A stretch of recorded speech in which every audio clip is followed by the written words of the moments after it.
Ja tu vakarā jūties pilnībā izsmelts, un tu praktiski visu dienu neesi kustējies, tad noteikti noskaties šo video līdz galam. Jo iespējams, ka tieši sēdēšana ir viens no galvenajiem iemesliem, kāpēc tev nav enerģijas. Tas noteikti sākumā izklausās absurdi, vai ne? Bet patiesībā lielākā daļa cilvēku domā, ka cilvēka ķermenis patērē enerģiju tikai kustoties. Tāpēc sākumā šķiet loģiski, ka visu dienu pavadot pie datora, tev taču vajadzētu justies enerģiskam. Bet patiesībā tas viss notiek pretēji. Pēc vairākām stundām sēžot, cilvēks kļūst smagnējs. Kļūst grūtāk koncentrēties, grūtāk domāt, un ķermenim izveidojās mentālais nogurums un nervu sistēmas pārslodze. Un te ir pats interesantākais. Cilvēka ķermenis nav radīts, lai visu laiku atrastos statiskā pozīcijā, sēžot 8 vai 10 stundas dienā.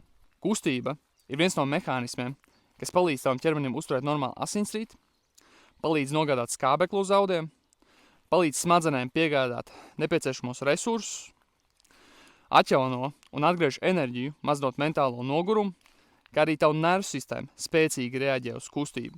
Jo fiziskās aktivitātes laikā tas organisms izdala vielas, kas palīdz uzlabot tavu pašajūtu un modrību. Tieši tāpēc visbiežāk enerģija nerodas no atpūtas uz dīvānu. Enerģija rodas kustoties. Un tas ir lielākais paradoks, kur lielākā daļa cilvēku nesaprot. Jo vairāk tu gaidīsi, kad parādīsies enerģija, lai sāktu kustēties, jo mazāk iespēja, ka tā parādīsies. Visbiežāk tas viss notiek otrādi. Tu sāc kustēties, un tikai tad sāk parādīties enerģija.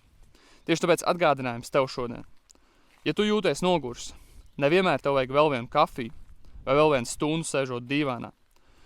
Visbiežāk tev vajag vienkārši piecelties, izstaigāties, izkustināt savu ķermeni, paņemt spēka treniņu, iziet cauri kādam svīšanas procesam, jo cilvēka organisms ir radīts kustībai.